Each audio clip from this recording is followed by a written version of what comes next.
Hello students, warm welcome in the Vigyanas channel.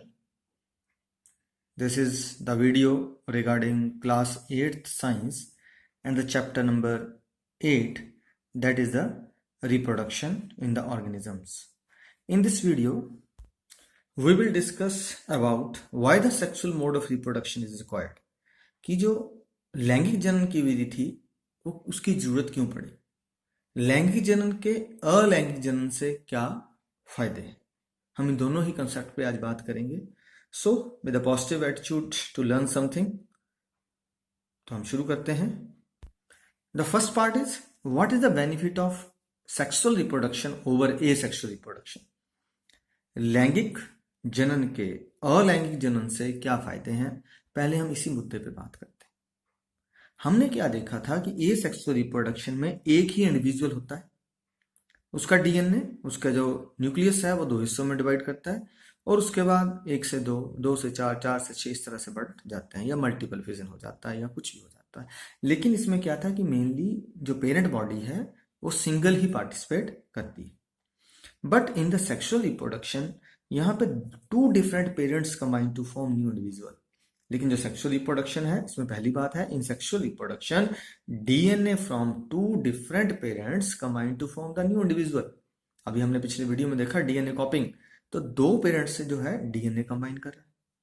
अब naturally बेटे when the DNA from 2 different parents combine there is a diversity in genetic makeup. जो उनका jeans का makeup होता है उसके अंदर क्या जाती है, डाइवर्सिटी आ जाती है.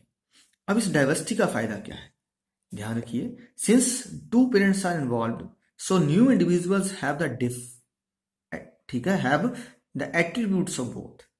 दोनों का ही भाग रहता है, दोनों का ही कुछ ना कुछ हिस्सा माँ बाप से बच्चों के अंदर आता है, मतलब दोनों के कैरेक्टर आपस में मिक्स हो जाते हैं.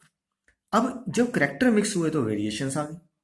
अब वो जो वेरिएशंस है, variations are more successful in sexual mode of reproduction than in asexual mode.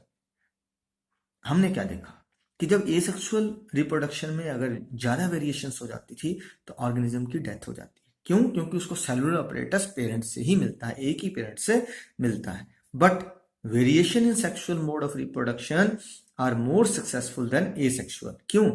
Because the cellular apparatus also change step by step. इसमें क्या रहता है, एक ऑर्गेनिज्म से दूसरे, दूसरे से तीसरी प्रोजनी, तीसरी से चौथी प्रोजनी में जो सेलुलर अपरेटस है वो भी ऑटोमेटिकली चेंज हो जाता है with the mixing of the DNA from the 2 parents because of the attributes of the 2 parents. तो जब हमारा क्या चेंज हो रहा है, सेलुलर अपरेटस चेंज हो रहा है, इट मीन्स वहां पे वेरिएशन के सक्सेस होने के चांस भी बढ़ जाते हैं.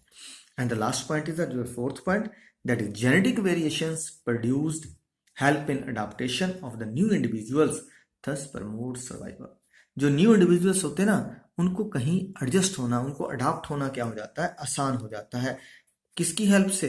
इन वेरिएशंस की हेल्प से. इसलिए उनके जिंदा रहने के चांस बढ़ जाते हैं. तो ये 4 पॉइंट्स हैं जहां पे हमारा जो सेक्सुअल रिप्रोडक्शन है वो ज्यादा बेनिफिशियल है देन एसेक्सुअल. पहले में क्या कहा कि जेनेटिक मेकअप में डाइवर्सिटी आ जाती है. दूसरा, 2 पेरेंट इन्वॉल्व होते हैं इसलिए दोनों पेरेंट्स का एट्रीब्यूशन रहती है, दोनों की कंट्रीब्यूशन रहती है.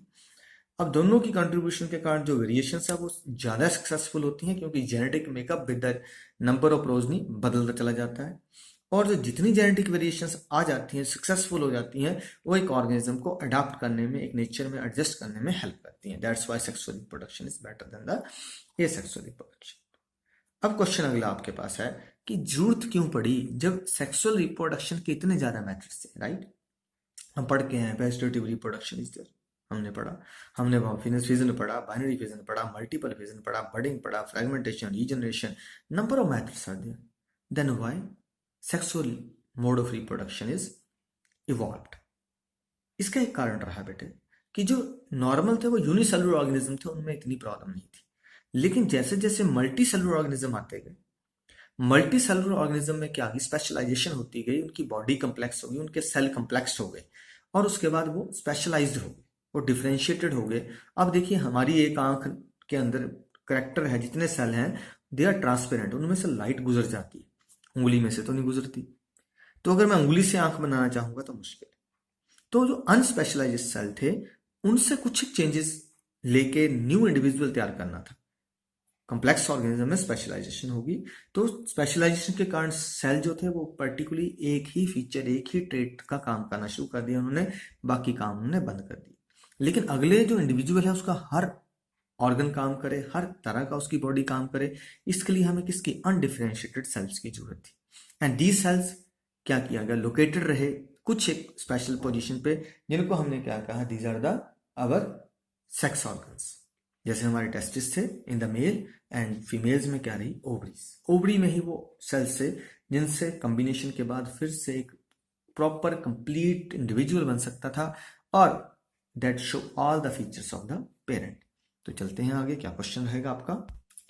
अब इसके लिए क्वेश्चन आपको आ सकता है, why sexual mode of reproduction is preferred by the complex organism. जो कॉम्प्लेक्स ऑर्गेनिज्म थे उन्होंने सेक्सुअल मोड ऑफ रिप्रोडक्शन को क्यों प्रेफर किया। तो कैसे लिखेंगे, number 1, errors during DNA copying promote the variations and variations are useful for the survival of species। जब डीएनए कॉपिंग होती है तो हमने क्या पढ़ा, अभी पढ़ा ना हमने कि डीएनए की कॉपिंग होगी तो वेरिएशन क्या आ जाती है, कई बार चेंजेस, एरर आ जाते हैं, and error result in variation. और वेरिएशन क्या थे, सर्वाइवल ऑफ स्पीशीज के लिए बहुत ज्यादा बेनिफिशियल। लेकिन एसेक्सुअल रिप्रोडक्शन में एक बात पढ़ के आया था, if there are large variations the new individuals may not survive with old cellular operators. हमने देखा कि सेलुलर रिप्रोडक्शन में अगर ऑर्गेनिज्म पिछले सेल एसेक्सुअल रिप्रोडक्शन में ऑर्गेनिज्म के अंदर बहुत ज्यादा वेरिएशन होती है तो वो मर जाता था। क्यों, क्योंकि उसका सेलुलर अपरेटस पिछला ही रहता था। सो हमें नया अपरेटस न्यू वेरिएशन के साथ चाहिए था, है ना। तो हमें क्या चाहिए था, अपरेटस को अपडेट करना था, उसका वर्जन अपडेट करना था, तो उसके लिए एक नया मोड आया। तो उसके लिए क्या पॉइंट रहेगा आपके पास, so to increase the variations in new individuals. हमें एक तो इंडिविजुअल्स में वेरिएशन भी बढ़ानी थी ताकि न्यू स्पीशीज हो जाती, and to make them capable of adapting in changes niche. Niche क्या होता है, वो जगह जिस पे कोई ऑर्गेनिज्म रहता है उसे हम क्या कहते हैं, निच भी कहते हैं, पिछली डेफिनेशन पढ़ी है, ठीक है। New method will be required. हमें ऐसा चाहिए था कि हमारे पास क्या हो जाए, वेरिएशन बढ़ जाए, ताकि जो ऑर्गेनिज्म है, जो भी किसी का हैबिटेट चेंज हो रहा है उसके अनुसार अपने आप को एडजस्ट कर सके। हमें एक नए मेथड की जरूरत थी। तो अब नया मेथड क्या आया, that is the sexual reproduction is there. तो एक नया मेथड डेवलप हुआ, that is sexual reproduction. In sexual reproduction 2 DNA copies that already have quite different variations. हमारे मदर और फादर में कई गुण अलग अलग होते हैं, उनमें पहले से वेरिएशन थी। तो ऐसे ही वेरिएशन के साथ 2 डीएनए कॉपीज क्या करेगी, they combine to form new individuals. ये 2 डीएनए कॉपीज समझिए, एक मदर से आ रही है, एक फादर से आ रही है। मदर फादर में पहले ही कई गुण अलग अलग हैं, उनके अंदर पहले से वेरिएशन है, अब दोनों आपस में कंबाइन कर रहे हैं तो क्या पैदा होगा, न्यू इंडिविजुअल्स। अब जो न्यू कॉम्बिनेशन ऑफ वेरिएशंस के साथ पैदा हो रहा है उसके अंदर क्या आ रही हैं, कई तरह की वेरिएशन कंबाइन कर जाती है।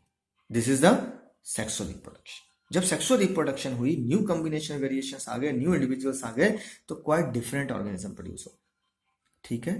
तो एक तो ये फायदा रहता है इसका। और इसके साथ क्या रहा, the problem of doubling of DNA. अब देखिए, अगर मदर फादर से दोनों से डीएनए आ जाए, जैसे ह्यूमन की बात करते हैं, हमारे अंदर 23 पेयर है, तो हमारे बच्चे में कितने हो जाएंगे, 46 पेयर। उसके आगे कितने हो जाएंगे, 92। तो इस तरह से डबलिंग ऑफ डीएनए कंटिन्यूस चलेगा, right. The problem of doubling of DNA in progeny is solved by special process. तो ये जो प्रोसेस थी कि डीएनए कहीं डबल ना हो जाए, क्या किया गया, एक नई प्रोसेस इन्वॉल्व हुई, that is called meiosis. Meiosis कहाँ होती है, जर्म सेल के अंदर। याद रखिए, जर्म सेल मैंने बताया था कहाँ मिलते हैं, या तो टेस्टिस में या कहाँ मिलेंगे, ओवरीज में। तो जर्म सेल में क्या रहता है, जो 46 क्रोमोसोम है, जब ये सेल टूटता है तो 2 की जगह 4 में टूट जाता है। पहले इससे 2 बनते हैं, जब फर्स्ट पार्ट रहता है तो 46 जाते हैं, again immediately divided without giving the time to the doubling of chromosome. ये क्रोमोसोम डबल नहीं होने देने, उससे पहले क्या कर जाते हैं, अगेन तो 23 क्रोमोसोम बन जाते हैं। तो this process is known as meiosis.